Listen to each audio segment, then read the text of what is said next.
and Studs! Oh man, am I really excited to review and build this set with you all. Well, technically, I've already built this set, so I'm just happy to review this set then. This is Sprues and Studs, and fire dragons are the quintessential dragon that comes to mind when you think of intellectual properties such as Dungeons and Dragons, Final Fantasy, Magic the Gathering. I'll have to add that the Crimson Hellkite or the Shivan Dragon happens to be two of my favorite MTG dragon cards. Yup, you heard it. I am dropping proper nerd knowledge right here. Oh yes, your content creator is a weeb and 1000% proud of being one. So how about let's scale back the nerdum and talk about how fire dragons are what most people think of when dragons are mentioned in the whimsical fairy tales, enchanted mysteries in a far and distant land, and blockbuster Hollywood movies. As I have alluded to before in past videos, I love Ninjago not only because of the heavily Asian-inspired themes with the Chinese lanterns, katanas, ninja stars, as well as the pagoda-like structures, but most of all, I love the dragons that are featured in Ninjago. If memory serves me correctly, and I'll be honest, it doesn't really these days, but it was the Ice Dragon Attack set featuring Zane and a very cool looking ice dragon that brought me out of the LEGO Dark Ages and into the light as a full-on adult fan of LEGO back in 2011. Without running into that decadent little set One Fateful Day at Target, you may not have seen yours truly, Sprues and Studs, on the YouTubeverse. Hang on a second. I know what you're saying. I'm on to you people. You're secretly wishing that I never saw this set so that I can't torture you with my endless ramblings that I'm doing right now. How's that for self-awareness? But here we are. The past cannot be done. There's no crying over spilled Legos as you actually impale your feet on a 1x1 rectangular stud, so we're just going to have to move forward. Now, speaking of moving forward, I would appreciate if you, the awesome viewer, could move the channel forward by subscribing to it. As you know, your subscriptions mean the world to me and the channel, as it helps it grow, much like how a Lego building grows, 1 by 2 brick at a time. But yes, your support is very much appreciated, so please consider joining our little brick family so you can join the cool kids. Also, as I love to do in every single one of my videos, I love to shout out my gratitude to my current brick family. I believe I actually know most of you who are currently subbed, and you are the most ardent supporters of my channel. You guys keep me motivated to keep churning out massive plastic chaos into serene Lego sculpture order. Thank you again. The only way that I'm able to give thanks for all your support is to verbally say it, and then even better, because actions speak louder than my rambling words, is to give away some Lego Polybag when this channel hits 50 subscribers. Yes, that's right folks.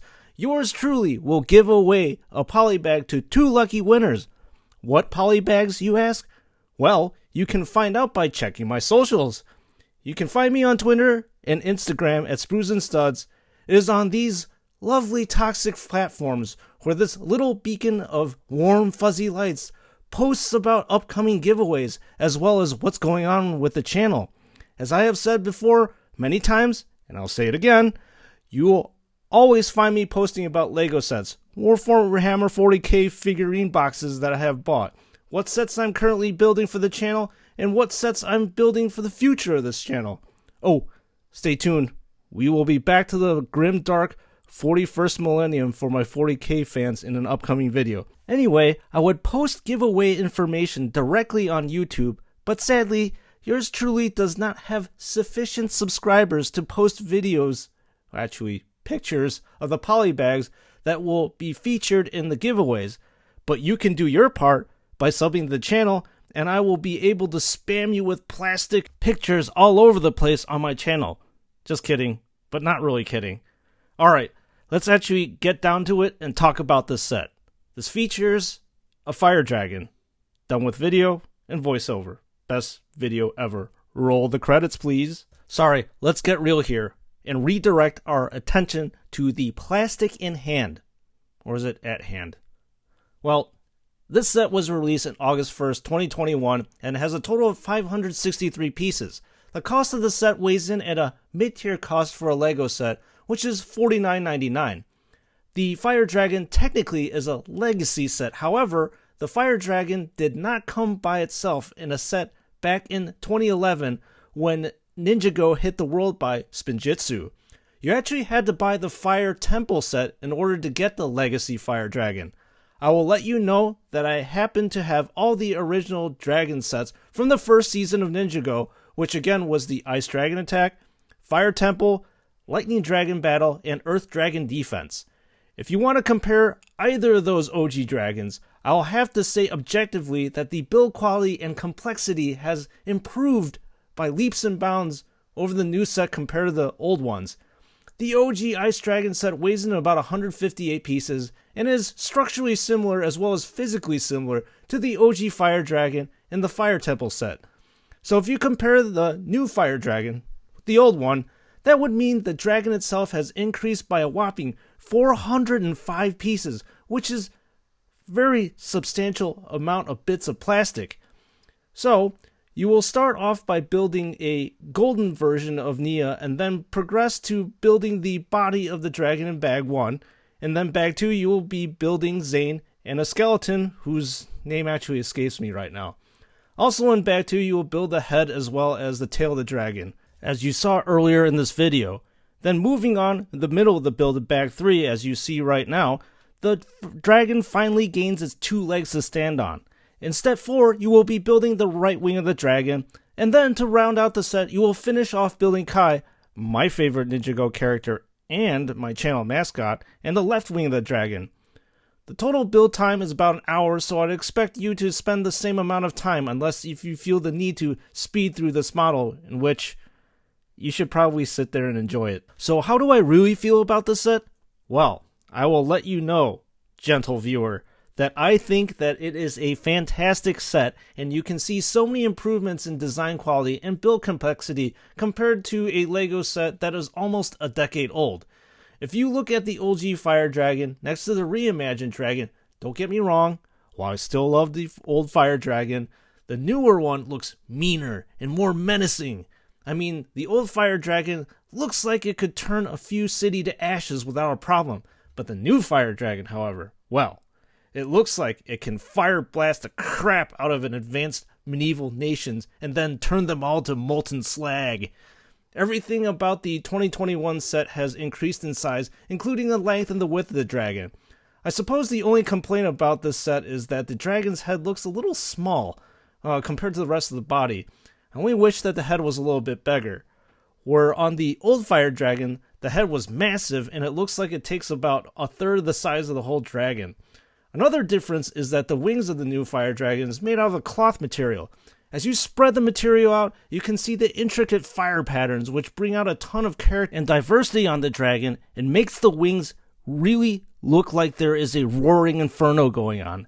Sadly, the old dragon does not have this feature and this cloth membrane just like a real dragon. It actually features wings that are made of expandable and contractible Lego pieces. One of the other things that I like about the old one more than the new one is that the old one actually has a play element where you squeeze the top and the bottom of the head, the dragon will launch a fireball, which is a pretty cool play element that is lacking on this new one. The reimagined Fire Dragon can be articulated in many different ways. You can span the wings so it looks properly aggressive and imposing as it swoops through the skies, torching all enemies and skeletons in toasty crisp. You can also opt to have the dragon to fold its wings and look like it's crawling on the ground like a real one, if there is such a thing as a real dragon. Anyway, in a prior video where we built the Overlord Dragon, one of the things that I despised about that set was the tail. The tail on the Overlord Dragon was free swinging, so when you pick up the model, it squiggles and wiggles around like a snake in your hand, never wanting to stay still like a kid with ADD that is sucking down gallons of energy drinks and simultaneously knocking down your carefully positioned Lego sets. This Fire Dragon, on the other hand, is calm, docile, because it has lockable joints, which is awesome in that the tail actually stays still and in place so it does not knock anything over.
that's all we have time for, folks. The build is done, and we are out of time as well as content for this video.